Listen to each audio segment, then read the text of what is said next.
I'll be honest with you here. If we alone cannot do it, because at the end of the day, we as CNS want to export manpower. So we need government to go with us, not just solely CNS. You can bring 10, 15 consortium of Nigerian companies, because at the end of the day, the money stays here. Our vision is to get Nigerians into very highly skilled, sensitive areas so that we can domesticate the funds here, the skill and technique. Well, the private sector can also participate to, you know, encourage this development, not necessarily the government. And they're doing that. I mean, I think the banks really recognize that there's a need to invest in local companies, and that's given us an opportunity to actually invest in assets. But, you know, just to go back a little bit, what you said about safety, these are the most dangerous jobs there is in the offshore business. And so you have to be very careful. The IOCs require, they have high standards for safety. And so we need to meet those standards. And we've had to partner up with companies that have been doing it for a long time to actually help us transfer those skill sets to indigenous companies or the indigenous employees. So it's a work in progress, but we recognize what needs to be done. And as my partner said, I think it's a collaboration with the government that recognizes that there are skilled positions that needs to be filled and the training that's required to do that. And parallel to our investment in assets, we're making heavy investments in human development. Yes, Lucky actually mentioned that one of the core activities of CNS Marines is industrial diving works. Is that all you do as offshore service providers? No, that's not all we do. We do pipe recovery, we do subsea mapping, we do offshore pipeline, and we also do a lot of underwater. I'll give you just a short example. Today, if you look at the water level from 0 to 50, got some other diving company there who do from 0 to 50 meter water depth. But I'm saying just CNS and one other company does just saturation diving. What it means is that we can go up to 4,000 meter water depth. And now, like my partner said, you are playing with human lives.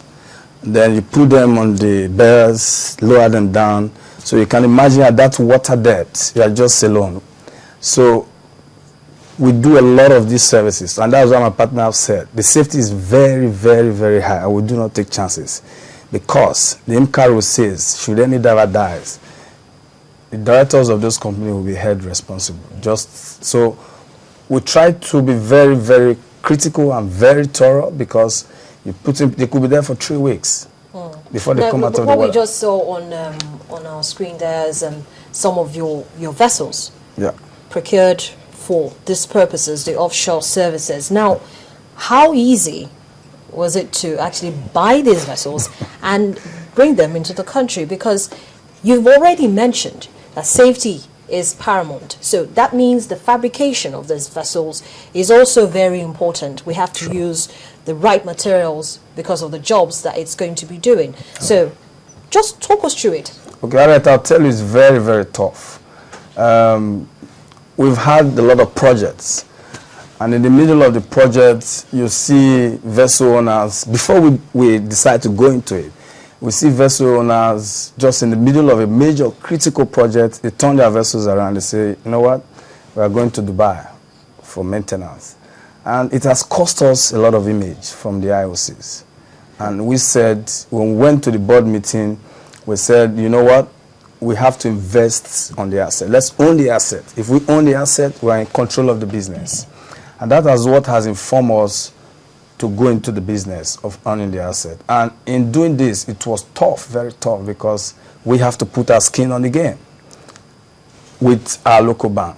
And even at doing that, at some point, I was telling my partner, maybe they'll ask me to come and deposit my wife. No, okay, so you had financial challenges. But apart from that, did you have issues as regards talking with regulatory authorities and then policies as well? Yes, a lot of issues. That's where I want the government to physically look at that. As we speak, when we bring in a vessel, for example, they are very highly sophisticated asset, very expensive. And we expect that if we put our skin on the game without government support, we also feel that there should be a little bit of waivers. I'll give you an example. why should government give waiver for a guy who wants to import sugar? And I'm bringing a vessel to employ Nigerian staff. Even to flag Nigerian flag is tough, I'll tell you that. Because I want to employ Nigerians. Can as well say, you know what, I don't need a Nigerian flag, because if I take my vessel to Cameroon, I'm going to get more value for it than working in the Nigerian water. That is the rule. Because all the countries are flagged according to what it is. But for the love we have for this country, we decided to say, you know what, we will have to put our investments, but government should be a little bit flexible to get some of this waivers so that more Nigerians can come into this business. You create more jobs and make life very, very easy. And this is a passionate appeal to government. They must look at this. It's very, very critical. Yeah, the Cabotage Act actually creates room for more participation.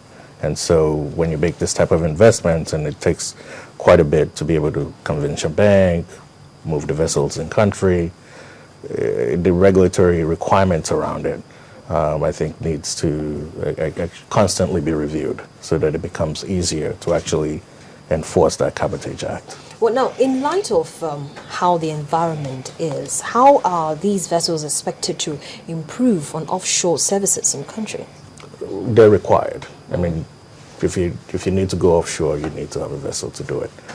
There are different types of vessels. The ones we've invested in are at least at the top of the food chain as far as specialization, because they need to be able to be constantly stable when they're offshore, so that you don't risk the life of the divers that are underneath the vessel while you're working.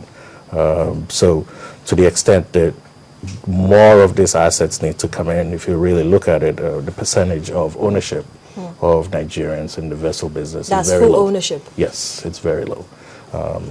At this point, it's probably about 10%. But more folks are getting into it.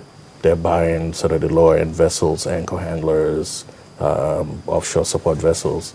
But to get into this high-end business, it requires a little bit of commitment. So how many vessels does CNS Marine now have? Currently, we own 3 vessels. We're looking at other ones. I think now that folks know that we do 3 exist. vessels, large, medium, small, or? Large, medium, small. Oh, okay. Yes. And then you're looking to? And we're looking to make additional investments in some new builds.